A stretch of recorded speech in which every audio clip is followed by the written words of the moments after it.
important, but the big deal is that you had to feel maximum weight over that thumb. That's how you knew that you were jimmying things open. Okay, the modified anterior thoracic corrects for rotation fixations in the ribs. So just to remind you of what the motion palpation looks like, that would lead you to this adjustment. Can I have somebody who would be helping me out with this adjustment? Thanks, Jasmine. Come and sit and face and cross your arms for me here. Okay, so to remind you of what this means, you're standing contralateral to the side to which you're testing. You put your thumb or your challenging finger or whatever it is you're testing on the non-articulating tubercle. You get in close. You rotate your patient. You rotate your patient into you. Okay, and what normally happens is, as you rotate your patient in, the rib translates anterior. So you should feel a decreased sensation on your finger because the non-articulating tubercle should be moving anterior. However, there comes a point where it feels like it's coming into your finger, right? Hurts? Yeah. And hurts. And that hurts too. Not as bad.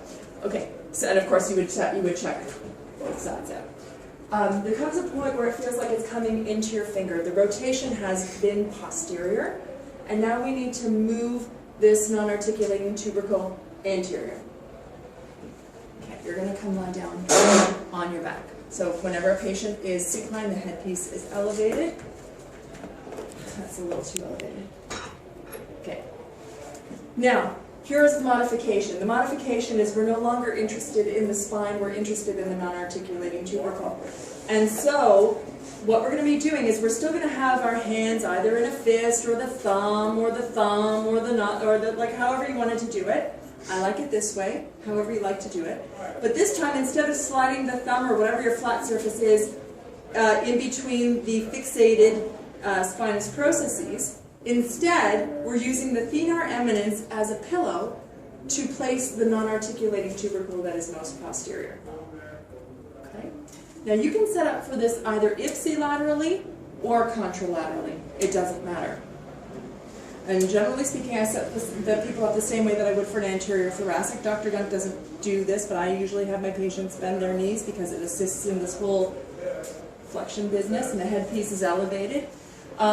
Dr. Dunk likes to have his hands like this. I like to have my hands like this. It doesn't matter as long as you've got a good lever for inducing some flexion, because we're going to need to induce a little bit of flexion to have that AP shear that we're going to be doing.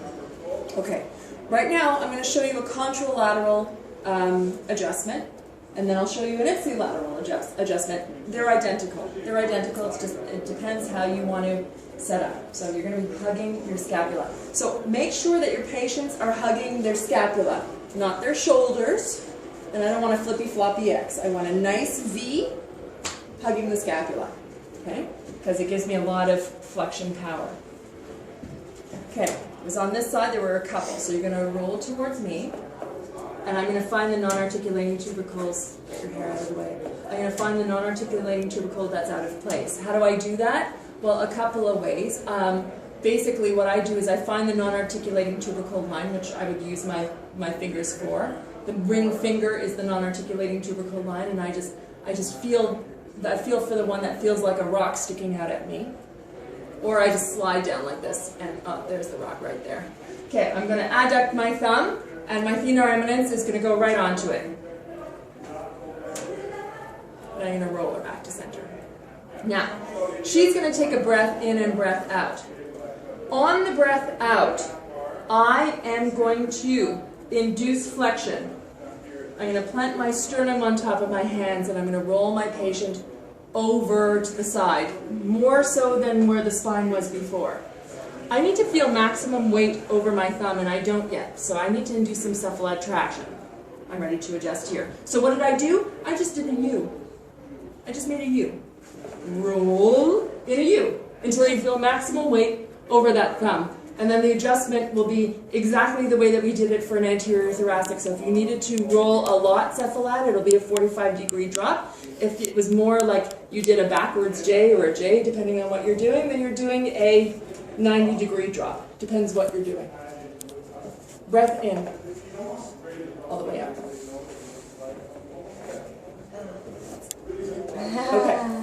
Now, ipsilateral, I'll just set you up ipsilateral. Ipsilateral looks pretty much identical than that. The only difference is instead of shoving your hand underneath like this, you're shoving your hand underneath like this. So I'd be doing this side now, the left side, and finding the non-articulating tubercle of the rib, putting my thenar eminence onto it.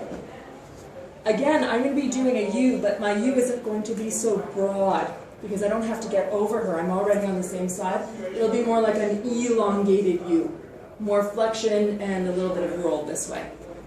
Breath in, all the way out. Okay? So you do it how you